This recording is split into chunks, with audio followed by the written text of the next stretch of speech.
Une verdure à perte de vue, nichée dans une agglomération. On dirait une oasis au milieu d'un désert. Le milieu abrite plusieurs types de plantations, dont la gestion revient aux femmes micro-jardinières venues de Padoua et Grand Yoff.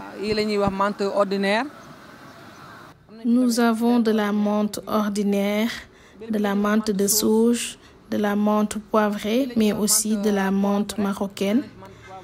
Aussi, nous avions plusieurs variétés de légumes, sauf le manioc. Mais maintenant, les mamans se sont tournées vers la culture de la menthe, puisque c'est un produit très prisé. En plus, avec les rongeurs, c'était très difficile pour les mamans de continuer avec la culture des légumes.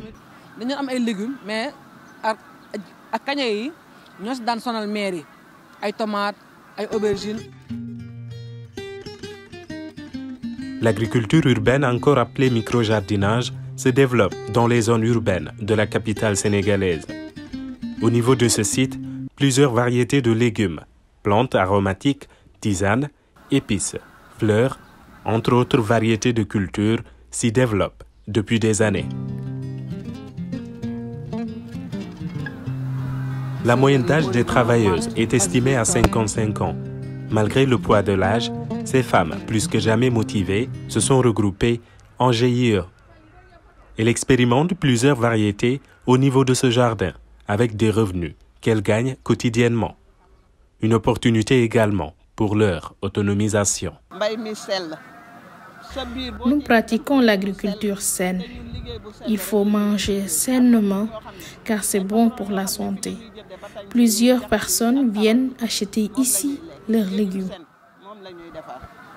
L'exploitation du site est une promotion de l'agriculture saine par le biais des pratiques agronomiques. Cependant, l'activité rime avec des difficultés, liées surtout à l'irrigation et à la confection du matériel d'installation. Nous avons des problèmes d'accès à l'eau, aux intrants. Même notre matériel d'arrosage ne tient plus. Si on pouvait avoir de l'aide, ce serait un ouf de soulagement. Parce que tous les 3 ou 4 mois, on peut changer. Terreau aussi, on peut faire des pouilles. Vraiment, il y a le Japon.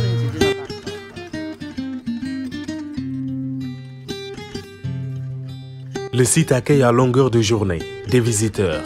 Si d'aucuns sont attirés par des produits, d'autres saisissent l'occasion pour contempler la nature et humer de l'air au milieu de cette verdure.